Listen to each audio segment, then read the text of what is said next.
అభివృద్ధి, సంక్షేమం, సంపద సృష్టి, నిరంతరం ఈ పేద ప్రజల జీవన ప్రమాణాలు మెరుగుపరచడం నా జీవితాశయం అని చెప్పి కూడా నేను మీకు తెలియజేస్తున్నా. సంపద సృష్టించడం తెలిసిన పార్టీ తెలుగుదేశం పార్టీ. సంక్షేమ కార్యక్రమాలకు నాంది పలికిన నాయకుడు, ఆరాధ్యుడు నందమూరి తారక రామారావు గారు అని చెప్పి నేను మీకు తెలియజేస్తున్నా.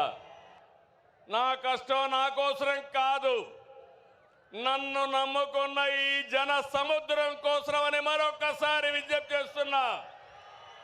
మామూలుగా అయితే ఇంతమంది రారు. మీలో నేను చూస్తున్నా, ఇది అవుతానే పిలిచి సన్మానం చేస్తాం. కోడూరు నుంచి 60 సంవత్సరాల వయసులో సైకిల్ వేసుకొని కడప మహానాడుకు వచ్చాడంటే అది తెలుగుదేశం పార్టీ పైనుండే అభిమానం. వారిని చూడండి తమ్ముళ్ళు, ఇలాంటి కార్యకర్తలు ఉన్నారంటే ఈ పార్టీకి పూర్వ జన్మ సుకృతం.